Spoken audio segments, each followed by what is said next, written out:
শহীদ president Zia রহমানের রক্তস্নাত সংগঠন বাংলাদেশ জাতীয়তাবাদী দল বরিশাল মহানগর বিএনপির অন্তর্গত আজকের 28 নং ওয়ার্ড বিএনপি কর্তৃক আয়োজিত আজকের এই নতুন সদস্য সংগ্রহ সদস্য নবায়ন কার্যক্রমের সম্মানিত সভাপতি জনাব সুলতান শরীফ, উপস্থিত রয়েছেন মহানগর বিএনপির যুগ্ম আহ্বায়ক জহিরুল ইসলাম লিটু, যুগ্ম আহ্বায়ক জনাব আবু মুসা কাজল, সদস্য সিরাজুল হক মৃধা, সদস্য নওশাদ নান্টু, নুরুল ইসলাম পনিক এবং আমাদের মাঝে উপস্থিত রয়েছেন বরিশাল বিভাগের সংসদীয় কোঠাভিত্তিক বরগুনা জেলার দায়িত্বে জনাব সাইফুল ইসলাম সাইফুল, উপস্থিত রয়েছেন আমার সম্মুখে 27 নং ওয়ার্ড, 22 নং ওয়ার্ড এবং অন্যান্য ওয়ার্ডের 30 নং ওয়ার্ড বিএনপি সহ এখানে উপস্থিত রয়েছেন অত্র এলাকার মুরব্বিয়ান, উপস্থিত রয়েছেন আমার মা বোনেরা, উপস্থিত আছেন এখানে ছাত্রদল, যুবদল, স্বেচ্ছাসেবক দল, শ্রমিক দল, মহিলা দল সহ উপস্থিত আছে আজকের এই প্রোগ্রামকে সফল করার জন্য যারা কষ্ট করেছেন। বাদশাহ, সাগর, ছাত্রদলের সহসভাপতি আশিক, ইউসুফ, রাজু, শাহাবুদ্দিন সহ অসংখ্য এই এলাকার নেতৃবৃন্দ সকলকে জানাচ্ছি আমার মহানগর বিএনপির পক্ষ থেকে সংগ্রামী শুভেচ্ছা ও বিপ্লবী অভিনন্দন।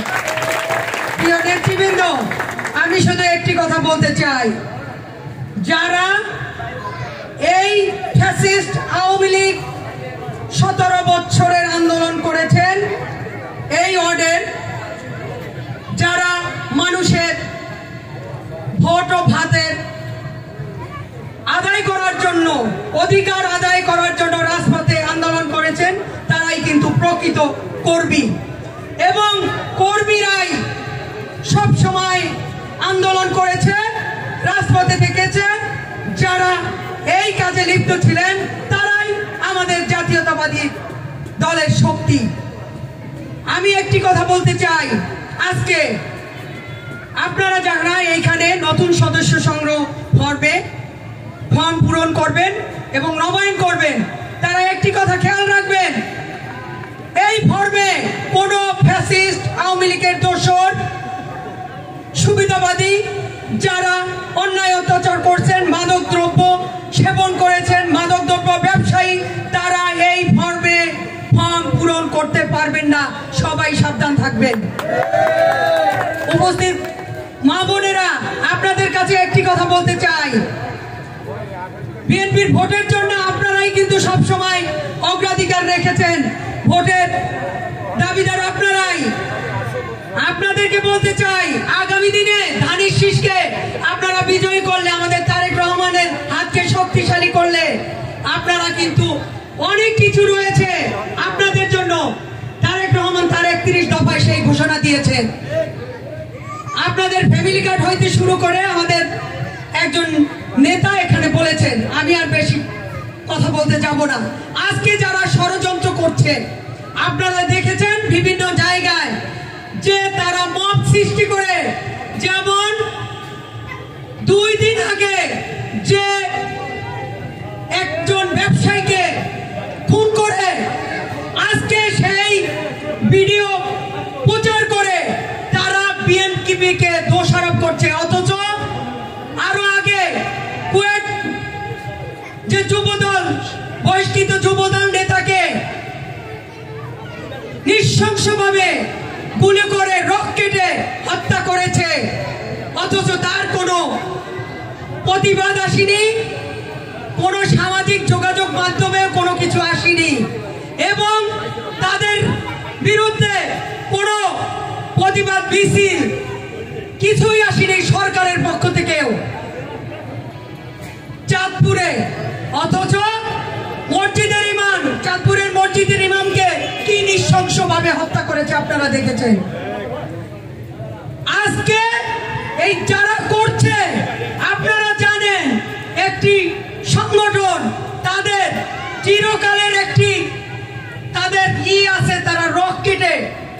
মানুষের রোগ কেটে তাদের রাজনৈতিক ফায়দা লুটছে, এবং এটা কিন্তু তাদের পরিচিত একটা সাইন যে মানুষকে হত্যার পর তারা রোগ কেটে ফেলে। আপনারা জানেন কারা? ছাত্র শিবির জামাতের।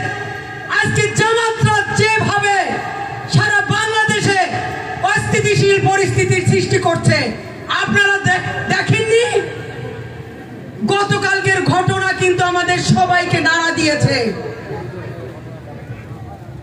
তারা 2 দিন আগের ঘটনাকে আজকালকে তারা প্রচার করেছে। কেন? কিসের জন্য? কি চায়? আজকের আমাদের নেতার বিরুদ্ধে বিভিন্ন ধরনের তারা সমালোচনা করছে। আমরা তার তীব্র নিন্দা প্রতিবাদ জানাই, এবং আগামী দিনে আমরা সবাই ঐক্যবদ্ধ হয়ে আবার যদি মাঠে নামতে হয় মাঠে নামবো ইনশাল্লাহ। আপনারা সবাই ঐক্যবদ্ধ থাকবেন। আমাদের জাতীয়তাবাদী শক্তিকে, আমাদের জাতীয়তাবাদী দলকে ধ্বংস কেউ করতে পারবে না।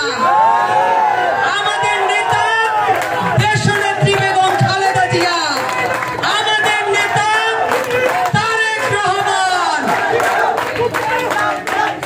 যদি কেউ আবারও কোনো ষড়যন্ত্র করে, আমরা সবাই ঐক্যবদ্ধ হয়ে সেই ষড়যন্ত্র প্রতিহত করব ইনশাল্লাহ।